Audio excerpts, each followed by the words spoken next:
¿Qué tal? Buenas tardes a todos. Espero estén bien.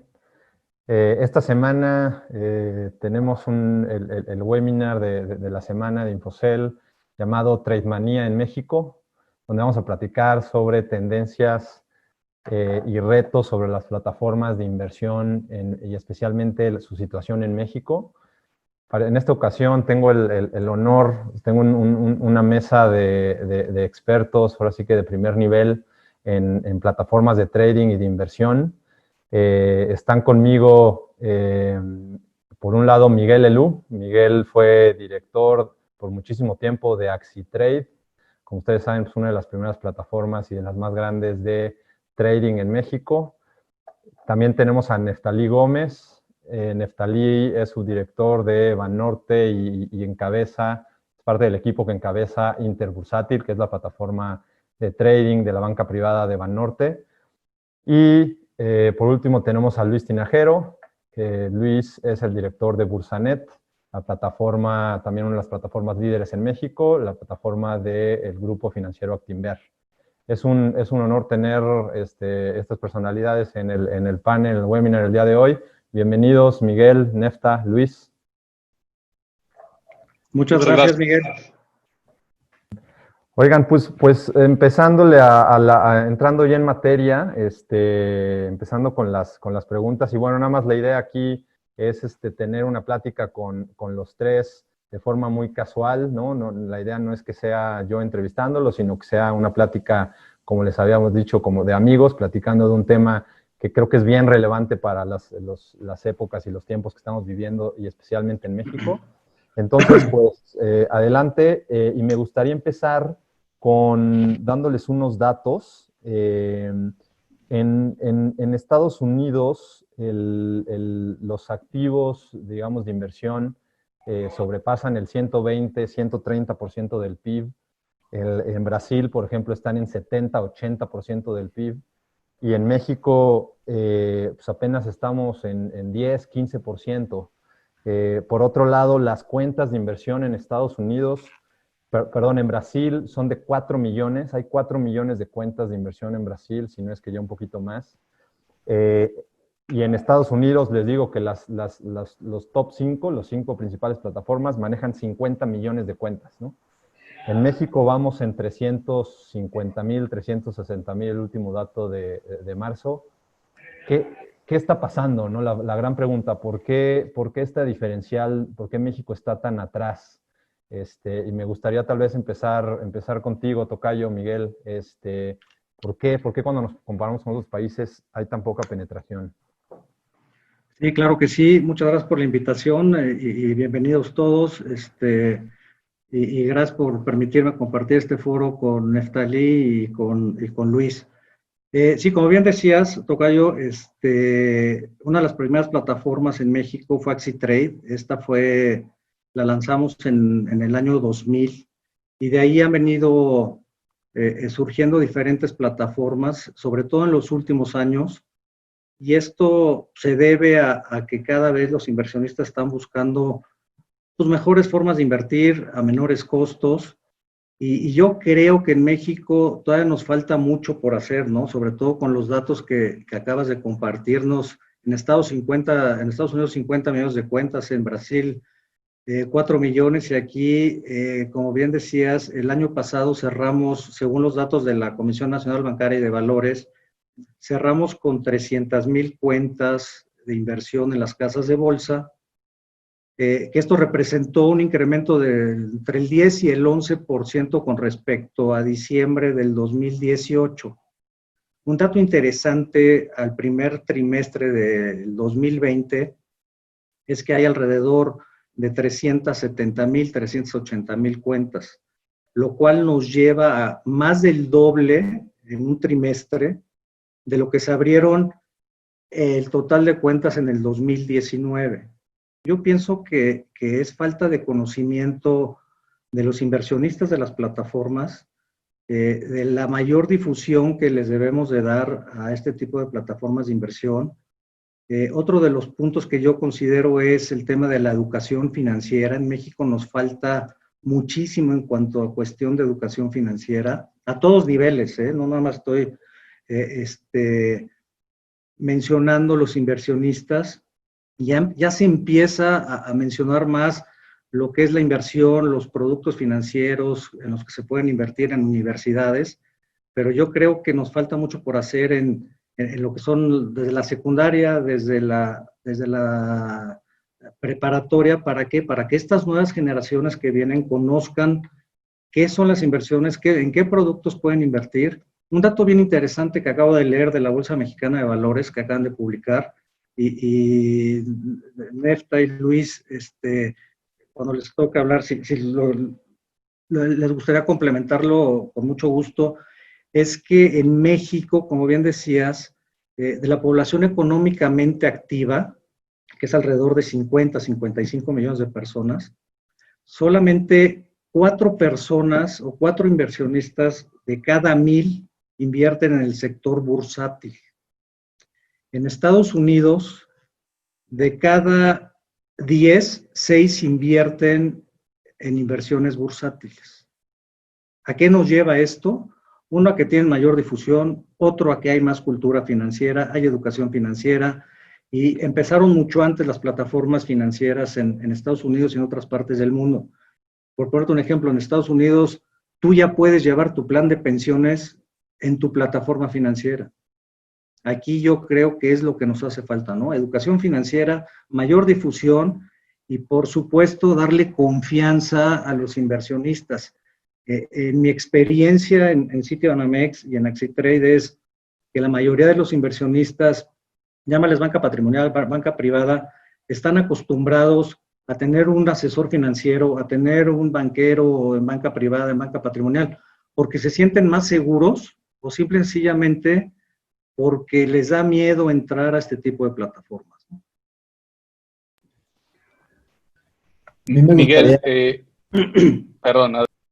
Adelante, Neftalí. Adelante, Nefta. Miguel, a mí me gustaría complementar justo lo que acabas bien de mencionar con un tema que es bastante interesante, porque justo me decías, oye, hay un tema de cultura financiera, yo creo que para la inversión y para el ahorro. Son dos cosas muy en particular que creo que no están del todo solidificadas en México. O sea, tenemos que sí creer y ser conscientes que existe un problema base de cultura financiera. ¿Y por qué digo esto y en qué me baso, no? Sabemos que hay personas que todavía prefieren mantener pues, su dinero bajo el colchón y u otras personas que dicen, oye, yo quisiera tenerlo en una cuenta quizás de cheques, en una cuenta que no le genere ningún rendimiento más allá. Y otras personas más dicen, sabes que yo prefiero gastarlo. ¿Por qué? Porque, pues bueno, si lo dejo en el banco hay riesgos, etcétera. Yo creo que un factor muy particular en esto es pensando cómo esto podría cambiar, siendo propositivo y siendo más crítico en el aspecto de qué podríamos hacer para cambiarlo. Yo creo que la incorporación de la educación financiera desde un nivel básico, tú hablabas de secundaria, hablabas de un esquema de universidad donde se incorpora esta educación, yo coincido, es un tema que evidentemente tiene que suceder. Y mencionabas otro punto que también quisiera retroalimentar y es la parte de ¿por qué no sucede en México, además de que tenemos un déficit en cultura financiera? Porque hay poca democratización de las inversiones y que creo que es un gran reto que tienen los principales actores financieros en México y que es un gran reto que ahora también las fintechs están sumándose a aportar esta parte. Y específicamente porque existen pocas soluciones. Tú mencionabas la de la institución en la que trabajaste y en efecto es una plataforma que por muchos años fue conocida como punta de lanza y sigue siendo conocida como una de las plataformas más importantes. Pero insisto, no hay muchas opciones de dónde elegir hoy en día. Creo que el tema de democratización es bien importante. Y mencionabas otro ejemplo más referente a las herramientas que ya existen. Por ejemplo, una nota nada más. Plataformas hoy en día que se utilizan en Estados Unidos y Europa, por ejemplo, Fidelity, Robinhood, pues únicamente hoy aceptan clientes de Estados Unidos o de Europa. Y si tú dices, oye, pero yo estoy en México, quisiera abrir una cuenta, y bueno, puedes ver una cuenta demo, pero no puedes abrirla como tal. Entonces, creo yo que estos puntos son bastante importantes a tener en cuenta dentro de esta pregunta que lanzaba Miguel García de cara a por qué cuando nos comparamos con otros países hay tan poca penetración en el sentido totalmente bursátil. Gracias. A mí me gustaría agregar, construir sobre lo que dijo Neftalí y Miguel. Son muchísimos factores, en realidad nos dedicamos mucho tiempo del día a tratar de entender esto y la tendencia, pero en términos históricos, además de todo lo que dijeron, creo que hay dos factores importantes que yo agregaría a los comentarios. Uno es el desempeño del mercado mexicano. Pues, los últimos 10 años básicamente ha estado muy plano y hay pocas en realidad historias de gran éxito en términos de capitales, de inversión. En México, en términos reales, el indicador principal, el IPC, pues ha estado pues, relativamente plano. Sí, ha tenido su crecimiento, pero no ha sido pues como el mercado americano comparado con las historias de éxito que se dan allá. Entonces yo creo que eso no ha ayudado a permear el mercado de valores o invertir directamente acciones como una gran oportunidad, ¿no? Como el mercado ha estado complicado, pues tendrías que tener ya sea un asesor para tratar de identificar las posibilidades o las oportunidades reales con su análisis y pues la asesoría muy especializada. Y me voy al segundo factor que quisiera agregar a la mesa, que se deriva de lo que acabo de decir. Como tradicionalmente para entrar a estas oportunidades no solo necesitabas un asesor, sino la intermediación de un negocio tradicional de casa de bolsa, pues los mínimos de casa de bolsa históricamente han sido altos para el servicio tradicional. Entonces eso pues ha puesto también una barrera de entrada pues para un inversionista promedio, en donde necesitaba pues una liquidez holgada pues para poder ser considerado como cliente en casa de bolsa. Entonces yo agregaría estos otros dos factores como importantes en el mercado. Oye, Luis, justo de ese punto, me salto creo que a una siguiente pregunta y quisiera abrirla en cuanto a pues, hablar un poquito de los instrumentos, ¿no? Hablabas que, y creo que estoy totalmente de acuerdo contigo, ¿no? Que el desempeño de la bolsa mexicana pues, ha sido bastante flat. Ha habido un freeze de las colocaciones, ¿no? En bolsa. Pero yo tal vez aquí te regreso la pregunta y te digo, oye, pero pues ahí está el SIC, ¿no? Creo que la incorporación del SIC ha sido algo súper, súper bueno para el mercado mexicano, ¿no? Creo que ya 2/3 de la operación en las bolsas, tanto en Viva como en BMV, se hace en el SIC. Ahí, ¿qué nos podrías decir, Luis, sobre eso? Y si pudieras tocar el tema de los ETFs, que creo que también han tomado bastante relevancia, y cómo podríamos apalancarnos de estos instrumentos. Sí, sí. Es bien interesante esta situación porque si la bolsa no ofrecía gran dinamismo, y hablo de la bolsa de emisoras mexicanas, que sí tenías que tener pues un cierto nivel de especialización para identificar oportunidades y un capital alto para entrarle en el negocio tradicional, que no había esta facilidad digital que tenemos hoy. Éramos víctimas también pues de la tasa libre de riesgo, ¿no? Cuando un inversionista en los últimos años, pues ya con estas incorporaciones de canales digitales, pues también sin mucho esfuerzo, la tasa de referencia estaba al 8 saltos, un papel privado, pues ya te daba 9, 10%, dos dígitos, ¿no?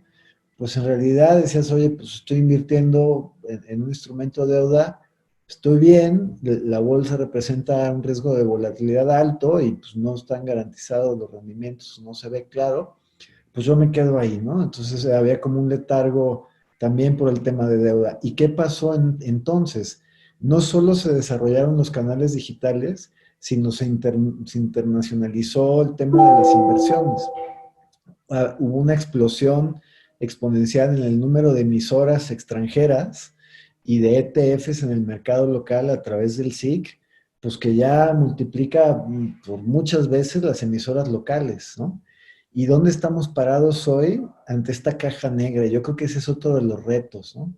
Un inversionista, incluso con ciertos niveles de conocimientos, pues no tiene muy claro cuántos ETFs hay, cuántos tienen qué subyacentes, se le dificulta un poco encontrar pues el ETF que esté relacionado a un subyacente que quiere a un índice específico. De repente, de la noche a la mañana, y esto pues, lógicamente es una metáfora, ¿no? Pero en un par de años, pues explotó el SIC, ¿no? En el sentido de oferta. Entonces, todavía creo que estamos al inicio de esta curva de verdaderamente esta oferta y estas oportunidades globales de inversión, y no solo son del mercado americano, sino pues ya hay ETFs temáticos que representan acciones internacionales, regiones internacionales, Asia, países emergentes, etcétera, que a través del vehículo de inversión de un ETF que es bastante eficiente, pues no han sido permeadas, ¿no? Todavía. Yo creo que ese es un reto que tenemos los jugadores, de verdaderamente decir, oye, de todo este mundo, de esta caja negra, te la voy a descifrar y te voy a presentar no solo cuáles son los instrumentos interesantes que pudieran representar oportunidades, sino te voy a decir cómo accesarlos ya sin mínimos de apertura altos, con mucha transparencia y con herramientas digitales que te los identifican, monitorean, te alertan de cambios de tendencia, si alguien ya tiene un nivel de inversionista pues, sofisticado, pero sobre todo, y aquí un poco peloteando la pregunta anterior, y tomando lo que comentaba Miguel de la democratización del mercado, pues falta eso, nos falta eso verdaderamente, hacer accesible en todos los sentidos de esta oferta y estos ETFs que hay, que pues hay como más de 600 y emisoras internacionales, pues ya son como 2000, pues se hagan o podamos transmitir la oportunidad y el acceso a los inversionistas. Y yo creo que la curva apenas está empezando. También del otro lado, estamos despertando del letargo de la tasa alta, libre de riesgo. Entonces ya, pues también el inversionista, pues ya no le queda, ya no le cuadra el rendimiento tradicional del CETE o de un papel privado y pues empieza a buscar, ¿no? Y de repente voltea y encuentra pues, todo este mundo nuevo, literal, ¿no?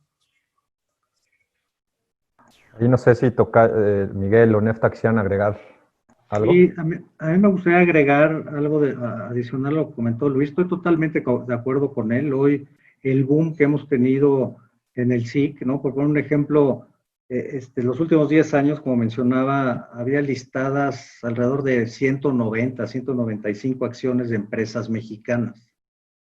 A diferencia del SIC, hoy hay 145, 140, 145 más o menos, de las cuales el 25%, todos sabemos que son a un grupo, ¿no? Un grupo financiero, lo que representa la mayor porcentaje de la bolsa.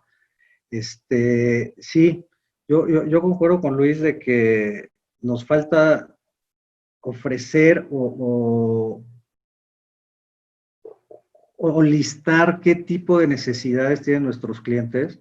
Como dice, hoy hay entre ETFs y acciones extranjeras hay más de 2.200 o 2.100, contra 150 de la Bolsa Mexicana de Valores. Sí ha tenido un crecimiento muy importante del 2003 para acá, y ver las necesidades de nuestros clientes, ¿no? Y perdón, a lo mejor vuelvo a la misma pregunta, a la respuesta a la misma pregunta de que es cuestión de educación financiera, ver el cliente, cuál es su perfil, qué necesidades tiene, su plazo su horizonte de inversión, y que sepa que en la bolsa son inversiones a largo plazo, ¿no? Cuando hablamos de bolsa, cuando hablamos de ETFs, sin hablar de trading, ¿no? Estamos hablando de inversiones que el horizonte de inversión es por lo menos 3 años, es lo que tiene que saber el cliente y saber qué es lo que está comprando, porque si se mete en un ETF apalancado 3-1 y de repente, es decir, si gana no va a pasar nada, pero si pierde, pues vas a tener una fila de personas, de inversionistas afuera de tu casa bolsa reclamándote, ¿no? Entonces, yo concuerdo con Luis, es lo que nos hace falta. Empieza esto con lo que estamos viviendo, ¿no? Con el confinamiento, creo que todo el mundo está volteando a ver todas estas plataformas y en qué puedo invertir y en dónde puedo sacar un mayor rendimiento, porque ya con tasas al 4,5% hoy, con una inflación del 3,30, 3,40, pues ya menos impuestos, pues ya estamos en tasas negativas, ¿no? O sea, ya ni siquiera te cubrió tu inversión la inflación anual. Entonces, yo creo que sí falta educación financiera y que el cliente conozca que en este tipo de inversiones, en el SIC, en ETFs, en acciones extranjeras, son a largo plazo, ¿no?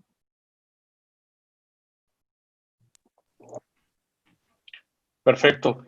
Miguel, yo quisiera complementar algo justo a lo que refieres. Eh, Tengo unos datos aquí que creo que son bastante relevantes para la audiencia, como por ejemplo Amazon, que todos ha sido el boom, ¿no? Amazon, Tesla, Netflix, entre otras gigantes tecnológicas. Pero por ejemplo, Amazon en el mes de marzo tocó precios de alrededor de 37,000 pesos. ¿Por qué tomé marzo como referencia? Porque marca el inicio de una nueva etapa, al menos en México. En Estados Unidos ya se veía un comportamiento ya muy relevante y sobre todo de incertidumbre, pero hoy día Amazon, que todos sabemos que está consolidada como el gigante tecnológico, cotizas en cerca de 73,000 pesos mexicanos, ¿no? Un dato bien curioso que en muchas ocasiones nos lleva, y si hubiera invertido en aquel entonces, apenas en marzo, ¿cuál sería el valor de mi portafolio hoy en día? Pero solamente lo dejo sobre la mesa y pongo un ejemplo más. Netflix, en el mismo periodo, tenía un valor de 6,909 pesos y hoy en día su valor es de 10,800 pesos. Pero eso me lleva a un tema que es bien importante y recordar un poquito el contexto histórico. Y ustedes no me dejarán mentir, Miguel y Luis, recordarán que hace algunos años, no me voy más allá de 4 años, la Bolsa Mexicana de Valores, justo en virtud de impulsar el tema de la operación de instrumentos del SIC, sacó un proyecto que se llamó Anonimato del Mercado Global, que buscaba justo que las casas de bolsa pues no se conocieran quién operaba contra quién, ¿no? Que estas contrapartes fueran totalmente anónimas. ¿Por qué? Porque en efecto, hace algunos años, y ustedes mencionaban, este boom empezó a suceder recientemente, pero hace algunos años, el nivel de operación sobre instrumentos del SIC realmente era muy bajo. Hoy, si hacemos un análisis de lo que están operando los clientes, realmente el nivel de penetración sobre instrumentos del SIC es bastante alto. Gracias, Nefta. Yo nomás complementaría algo, Tocayo, si Sí, adelante. También hay que ver la ventaja, ¿no? Ahorita pues ya mencionamos qué es lo que ha pasado.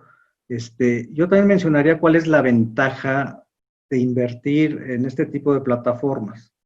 Y es un poquito lo que decía Luis, anteriormente para tú ser cliente de una casa de bolsa, pues el monto mínimo de inversión era alto o muy alto, ¿no?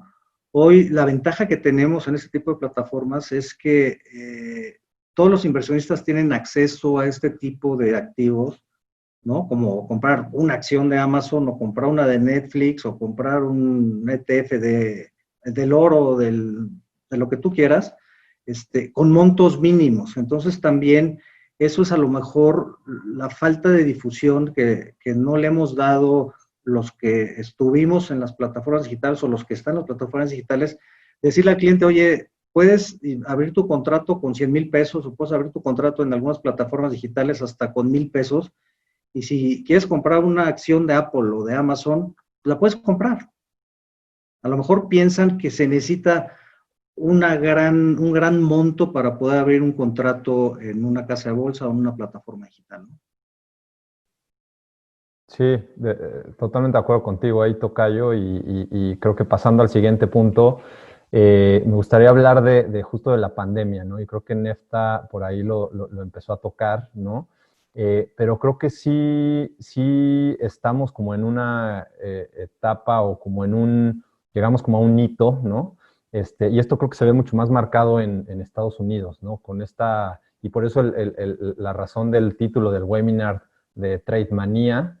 Hay por ahí unas teorías que dicen que el hecho de que la gente estuviera en cuarentena, pues hizo que, por ejemplo, la gente que apostaba en deportes y que no podía salir de su casa y demás, pues que digamos que acudiera a los mercados de valores y a las plataformas de trading como una forma de entretenimiento, y pues al ver que a la par tienes estas plataformas como Amazon, estas empresas como Amazon, como Apple y demás, que se están duplicando en valor en cuestión de meses, pues esto hizo que hubiera un boom, ¿no? En cuanto a número de cuentas, especialmente en Robinhood, por ejemplo. Pero creo que, y digo, aquí me gustaría hablar de México.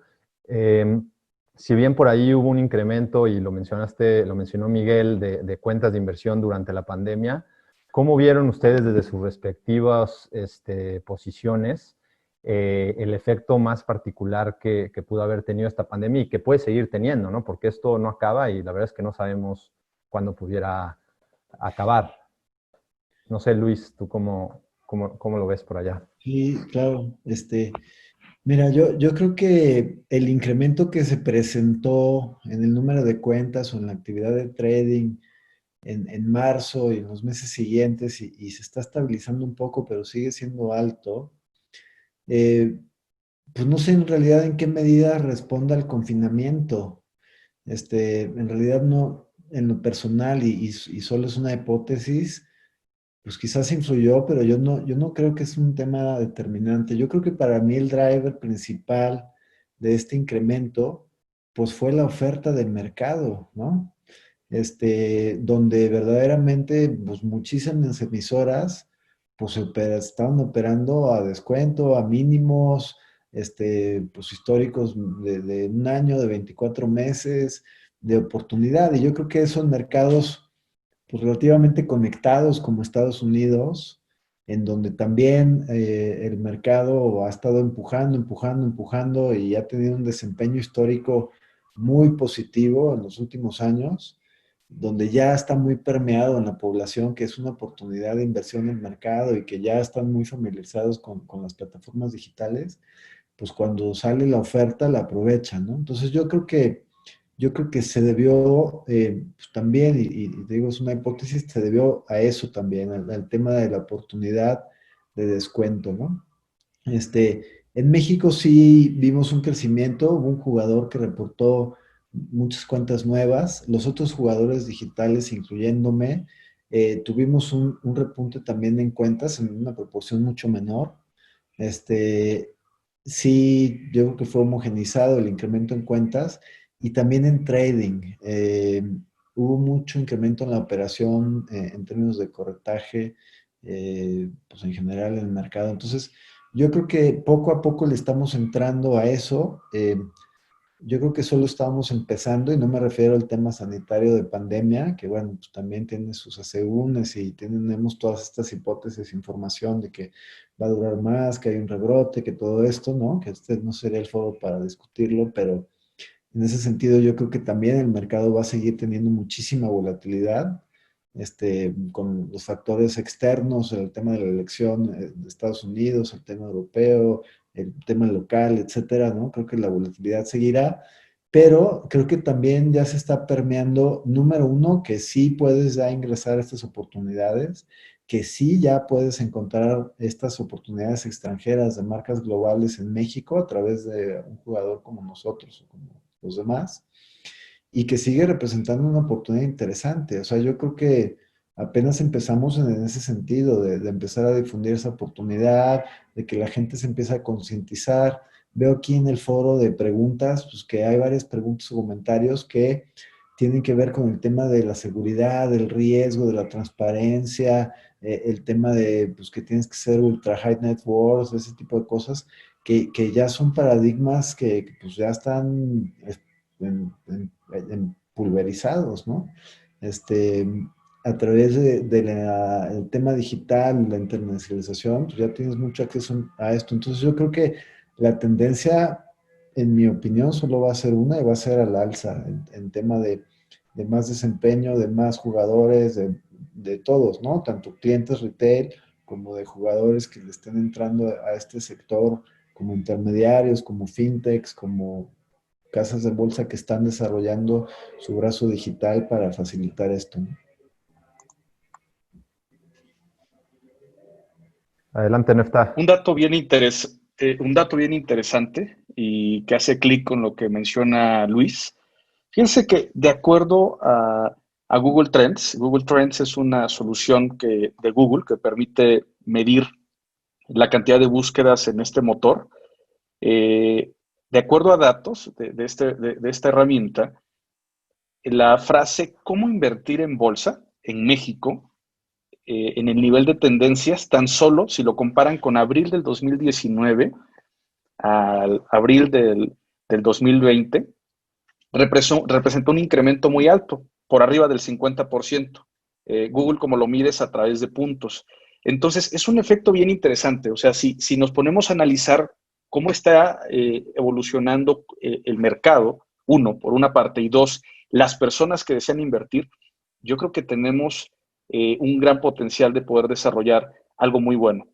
Y lo digo con conocimiento de causa y sobre todo porque está claro, muchas personas están buscando cómo invertir en bolsa. Y a lo mejor el primer requisito es, oye, es que debes de tener un contrato de intermediación bursátil y para tener un contrato de intermediación bursátil necesitas una casa de bolsa. Entonces, creo que el conocer cuáles son esos pasos que se deben de seguir y que volvemos al punto que mencionamos al principio, que forman parte de la educación financiera, son temas clave bien importantes. Yo nada más complementaría, Miguel, si me permites, y es un punto de vista muy personal, complementando lo que dice Nafta y Luis. Yo creo que este tipo de plataformas, y dado lo que mencionaban, yo creo que puede ser un ganar-ganar tanto para el cliente como para la institución financiera. ¿Y por qué digo esto? Porque para el cliente es darle acceso a los mercados internacionales a bajos costos, ¿no? Porque dependiendo la plataforma, las comisiones sí pueden ir, dependiendo el monto, desde el punto 10 hasta el punto 30, punto 35, cuando a lo mejor el tener un asesor patrimonial, por tener un asesor patrimonial o privado, tiene un mayor costo, tanto para la institución, en cuanto al tener una oficina, en cuanto a tener a tu asesor patrimonial en el momento que tú quieras, en el que te desarrolle tu portafolio, etcétera, etcétera. Es más costoso que lo que nosotros le llamamos el self-service, ¿no? Que te autosirvas tú en la plataforma con comisiones más bajas. La mayoría de estas plataformas, la infraestructura, pues ya está hecha para recibir a 10,000 clientes o para recibir a 500,000. A lo mejor si va creciendo esto exponencialmente, sí vas a tener que incrementar tu capacidad tecnológica, tus servidores, tus accesos, etcétera, etcétera. Pero si logramos migrar a la mayoría de esos clientes que en realidad nada más compran fondos o que nada más te dicen, oye, deposítame o retírame, etcétera, etcétera, a través del autoservicio, es más barato para el cliente y es mucho más barato para las instituciones y le das mayor acceso a las personas para que inviertan en este tipo de plataformas. Gracias, tocayo. Sí, esto creo que es un tema donde podríamos pasar varias horas platicando y debatiendo, pero me gustaría pasar ahora a la parte de la tecnología, ¿no? Y de lo que puede ir hacia adelante y tal vez ayudar a superar estos retos que ustedes muy bien han planteado. Y me gustaría empezar esta discusión con tal vez contigo, Nefta. ¿Cuáles crees tú que sean estas tendencias tecnológicas que están ya sucediendo y que tal vez podrían tener un mayor impacto, ¿no? Creo que, como bien lo dijiste, pues la tecnología ayuda a mejorar la vida de las personas y ayuda a mejorar muchas cosas. ¿Cómo ves la tecnología en justo este sector y especialmente en México, ayudándonos a incrementar la penetración? Gracias, Miguel. Por supuesto, yo creo que para abordar el tema tecnológico vale la pena primero mencionar, y me voy a ir un paso atrás, porque justo yo creo que es una ventaja que tenemos hoy en día. Hace poquito leía en LinkedIn una publicación que decía, ¿quién te ayudó a acelerar en este 2020 tu adopción tecnológica? Y había tres opciones, ¿no? El CTO o el CIO, y la última respuesta era el COVID-19. Entonces, la respuesta correcta es COVID-19.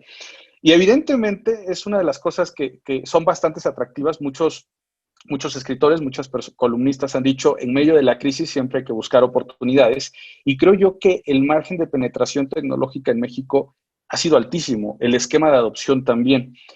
No solamente porque ha impactado a la parte financiera, creo yo que el impacto a la parte financiera viene como un efecto colateral de muchas otras cosas, como por ejemplo, hubo personas que tuvieron que quedarse a trabajar desde casa y supe historias de personas que no tenían internet en casa porque no era necesario, para eso tenían la oficina, pero tuvieron que contratarlo y al tenerlo que contratar, pues se dieron cuenta que tampoco podían salir al banco a una sucursal a hacer una transferencia o quizás a hacer un depósito. Entonces dijeron, oye, lo tengo que hacer desde mi banca digital. Entonces, las tendencias cada vez más están apuntando a tener mecanismos que brinden este autoservicio, pero sobre todo que favorezcan de manera inicial al cliente. Y hay un tema bien interesante que viene desde años atrás, la centricidad en el cliente. Y es un tema bien importante, que estas plataformas nuevas que resulten, estas nuevas plataformas que se están desarrollando, tengan un efecto de centricidad en el cliente. Es decir, que no solamente estén hechas para lo que es la función estratégica de negocio de cada organización, sino que tomen en cuenta comentarios, ideas, preguntas y sobre todo este paradigma tan importante que es, insisto nuevamente, la centricidad. Respondiendo puntualmente a cuáles son estas tendencias tecnológicas, yo empezaría para lo que es el gremio bursátil, que es donde estamos todos nosotros, de manera inicial mecanismos de fácil acceso al onboarding. ¿Por qué digo que esto es súper importante? Porque tenemos muchas restricciones en los flujos financieros. Si tú quieres abrir una cuenta de un contrato de casa de bolsa, una cuenta de cheques, lo que necesites, tenemos un gran problema, que no lo puedes hacer en algunas instituciones a través de mecanismos electrónicos. Tienes que ir a una sucursal, tienes que ir a una oficina patrimonial. Entonces, esto nos pone en una brecha tecnológica y en una brecha realmente de querer crecer muy grande. ¿Por qué razón? Porque no tenemos los mecanismos. Entonces, lo primero es el tema de onboarding. Lo segundo, y que es un tema bien importante en la pregunta que tú hacías de hacia dónde vamos, a cada vez tener mecanismos más accesibles. Y cuando digo accesibles es que no necesariamente depende de tener una computadora encendida para poder acceder. El tema de movilidad es muy importante desde muchos años atrás, pero creo que con este efecto que estamos teniendo en este año, con esta gran experiencia que vivimos en este año, el tema de movilidad es el aspecto principal. Ahora bien, viene un tema más y va de la mano con muchas de las preguntas que están haciendo en el chat, el tema de la seguridad. No solamente la seguridad de que tu inversión va a crecer, hay un tema de seguridad de fondo y es el tema de que realmente te sientas seguro de que no te van a cometer un fraude, de que tu dinero va a estar seguro. Hay una tendencia bien importante que viene marcada desde años atrás, pero que hoy en día sigue siendo una realidad, el tema de la tokenización, que los clientes, que los usuarios cada vez tengan acceso a medios, a componentes que les permitan verificar su identidad sin necesidad de que lo hagan de manera presencial. ¿Y qué te puedo decir? Hay tendencias más adelante que creo que ya habrá oportunidad para comentarlas al término de esta sesión, de temas que tienen que ver con fintechs, que tienen que ver con blockchain, pero bueno, lo reservo para el final y esto, mientras tanto, sería mi respuesta a tu pregunta, Miguel. Gracias. Gracias, Nefta. Luis, no sé si ahí quieras complementar con algo. ¿O tú, Miguel? Adelante, Luis. No, por favor, adelante. Gracias. Yo concuerdo con Nefta. Yo creo que el onboarding hoy es el dolor de cabeza para muchas instituciones, no solamente en el tema de plataformas digitales, ¿no? En muchas instituciones, el mismo cliente que tiene su cuenta en el banco y quiere abrir su cuenta en su casa de bolsa se da cuenta que son dos personas diferentes, ¿no? Le vuelves a pedir otra vez todo para abrir su cuenta en su contrato de inversión bursátil cuando ya tienes toda la información del cliente. Yo creo que el tema de ciberseguridad es una cuestión primordial en el futuro para las tendencias tecnológicas que estamos viviendo, ¿no? La protección de datos, que el cliente se sienta seguro, como mencionaba Nefta, y pues hacer las pruebas de ethical hacking para ver en dónde es sensible tu plataforma, que el cliente se sienta confiable y hoy los ciberataques pues, están a la orden del día, no solamente en las plataformas digitales, sino en todo, ¿no? Yo creo que, no sé si me voy a adelantar a lo que quería mencionar Nefta al final, pero yo veo también otra de las tendencias tecnológicas importantes lo que es la inteligencia artificial, ¿no? Que en el mediano y largo plazo lo van a tener que adoptar no solamente las plataformas digitales, sino todas las plataformas que es el user experience, o sea, mejorar la experiencia del cliente, mejorar el servicio que se le ofrece, facilitarle al cliente la búsqueda y gestión de información. Hoy ya viene o ya está en algunas partes todo el tema de la red 5G, el cual pues, te va a brindar mayor velocidad, te va a brindar mayor, o sea, menos latencia, etcétera, etcétera. Entonces, pues todo esto, este tipo de plataformas se van a tener que ir adecuando estos cambios. A lo mejor mencionar uno que a mí me llama mucho la atención y que no sé si me estoy adelantando, Nefta, perdón, el de lo que es la interacción de voz, ¿no? Hoy hemos visto que Siri y Alexa pues han sido algo bien interesante en cuanto a búsqueda, ¿no? De voz. Imagínate tú que en tu plataforma de inversión el cliente de su aplicación pudiera decir, quiero comprar Walmex o quiero vender X acción o quiero cancelar mi orden, etcétera, etcétera. O sea, es facilitarle al cliente la manera de operar, ¿no? Entonces, complementando un poquito lo que decían, yo creo que estas tendencias en el mediano y largo plazo, si no es que en el corto, se van a tener que adoptar y las va a tener que adoptar todas las plataformas digitales, ¿no? Mira, yo comentando un par de cosas en esto.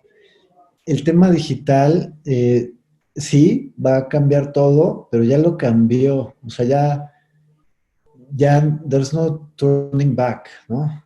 Ya estamos en un punto que sí estamos llegando tarde a la fiesta como jugadores, como sector. Veía aquí en los comentarios que, pues digo, de los grupos financieros principales de México no tiene una app, ¿no? Y yo, hablando de Usanet, que me siento bastante cómodo con todo lo que hemos hecho en la plataforma, integración de herramientas, de transparencia, buscadores, selectores de fondos, etcétera.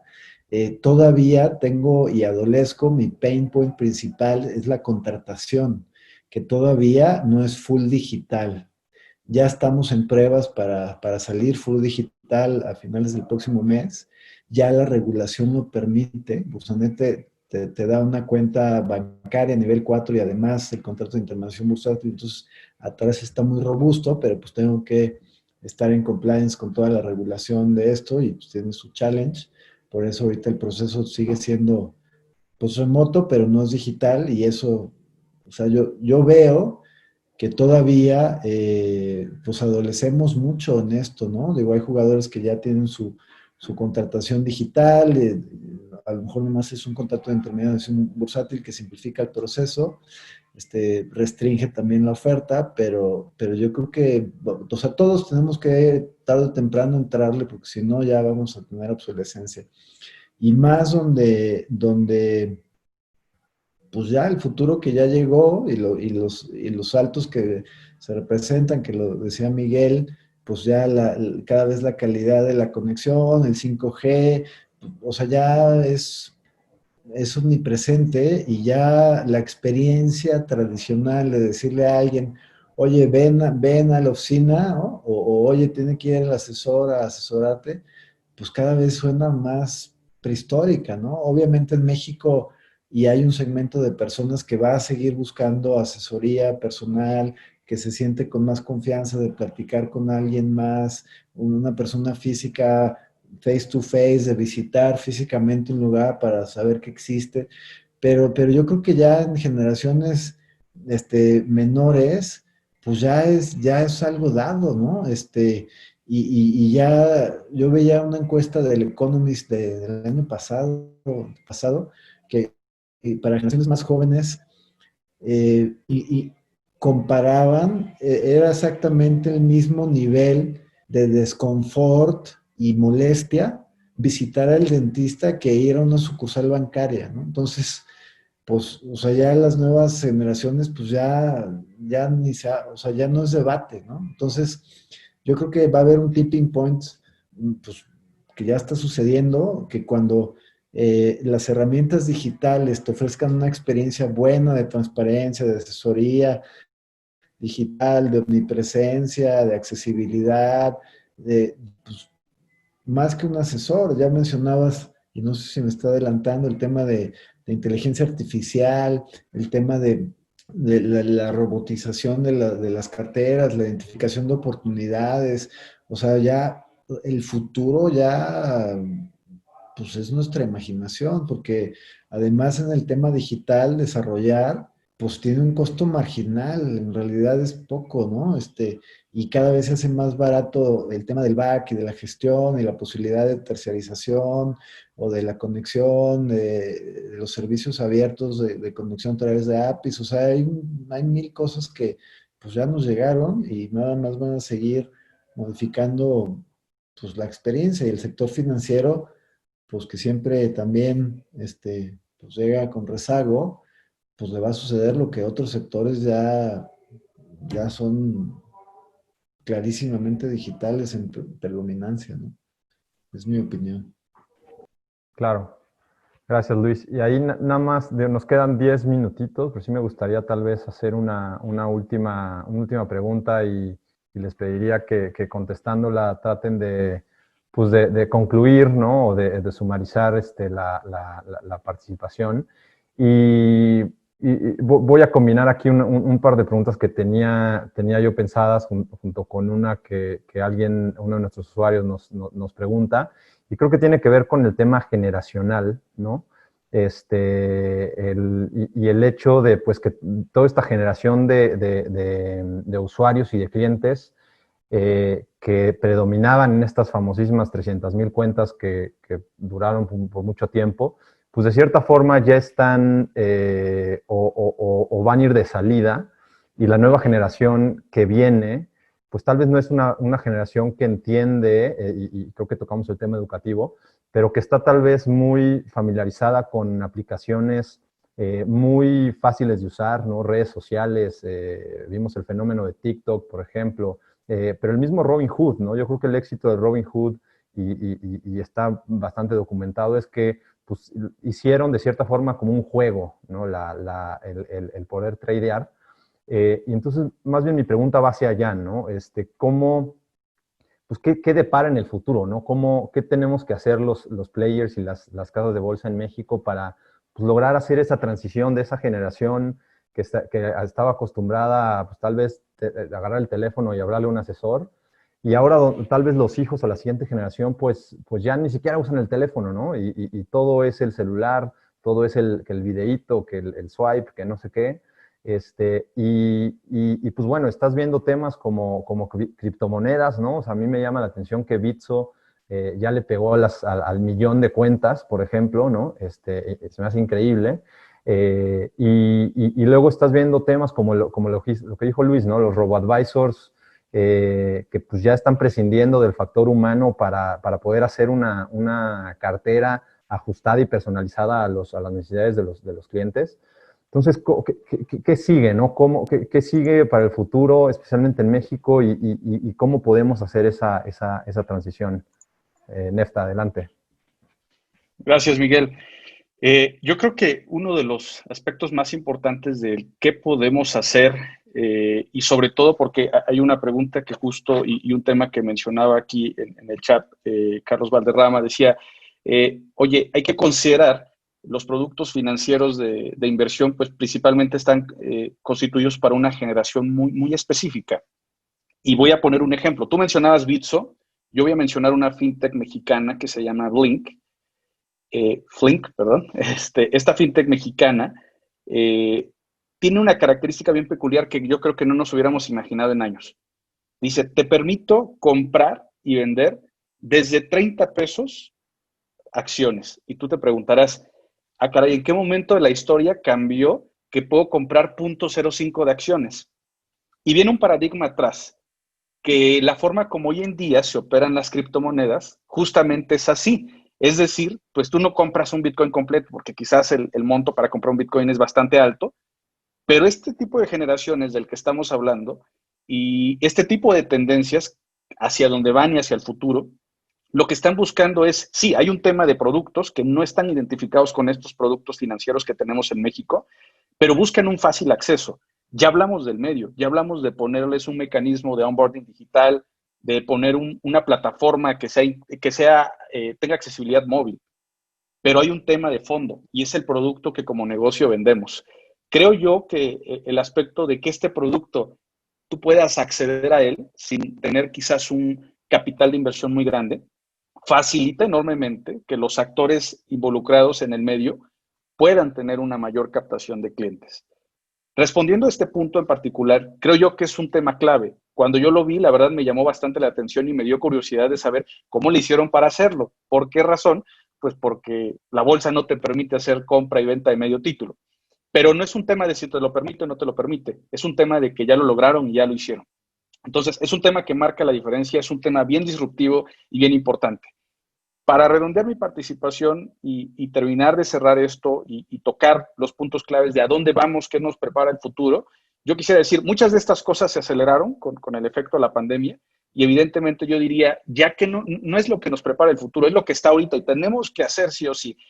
Me gusta mucho la frase de una persona que admiro mucho que dice, si no cambias, estás condenado a desaparecer.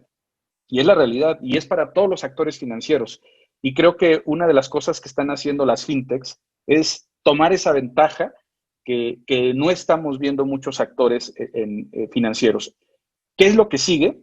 Temas de geolocalización, que los clientes o los prospectos a clientes puedan hacer onboarding desde su teléfono o desde un mecanismo que sea accesible para ellos, pero que pueda obtener información de geolocalización, dónde está situado y realmente comprobar sus rasgos biométricos al límite de saber si realmente es él el que lo está diciendo y el que lo está firmando. Otro tema más que puede generar mucha disrupción en el medio, esto es una opinión totalmente personal, es la aceptación de las criptomonedas, porque cada vez más el tema de manejo he escuchado esta palabra, de criptoactivos, es mayor. Entonces, el tema de aceptación de criptomonedas creo yo que es una tendencia que en cualquier momento terminará siendo utilizable. Otra de las cosas también es la parte de blockchain. Blockchain lo hemos escuchado y siempre que lo escuchamos se escucha bastante atractivo, pero yo creo que aquí hay un tema bien importante a poder aterrizar y concluir. Los actores que están en el medio, los actores financieros, muchos ya han integradose con blockchain, ya han hecho cosas con blockchain. Pero yo creo que aquí el tema bien importante de usar blockchain es ver más allá. Yo, por ejemplo, algo que me atrae mucho de esto es el tema de smart contracts, de cómo tú puedes tener la capacidad de darle acceso a los clientes o de hacerles un contrato, incluso de intermediación bursátil, simplemente utilizando tecnologías, utilizando soluciones como smart contracts, que básicamente te permiten tener un contrato ajustable y modificable a las condiciones necesarias del mercado. Pero esto va muy de la mano con el tema regulatorio. Creo y estoy seguro que en la parte de regulación muchas cosas tendrán que cambiar y muchas cosas tendrán que relajarse a fin de que permitan a todos los intermediarios bursátiles cada vez ir accediendo más, a hacer cambios, a hacer ajustes en las normativas. Y bueno, creo yo que esto es el ahora, no es el futuro. Y bueno, pues muy entusiasmado de poderlo haber compartido con ustedes. Gracias, Miguel. Gracias, Nefta. Muchas gracias por acompañarnos. Luis, no sé si quieras ahí terminar tu colaboración. Claro, gracias. Gracias por la invitación. Yo quisiera cerrar pues con dos ideas y con una recomendación, con tres ideas y una recomendación.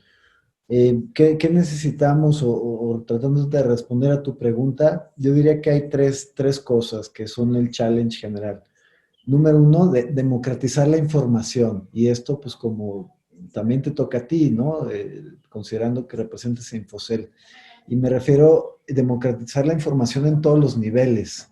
A mí me sorprende, pues, que haya 1 millón de usuarios o clientes de criptomonedas en México y, pues, una fracción de eso en acciones, considerando de que, pues, es infinitamente más riesgosa la volatilidad, la dificultad de la evaluación de las mismas, la custodia, o sea, es una desproporción en términos de riesgo, ¿no? Entonces, yo creo que un reto importante es democratizar la información. Este es algo que tenemos que tumbar, una columna que debemos de tumbar.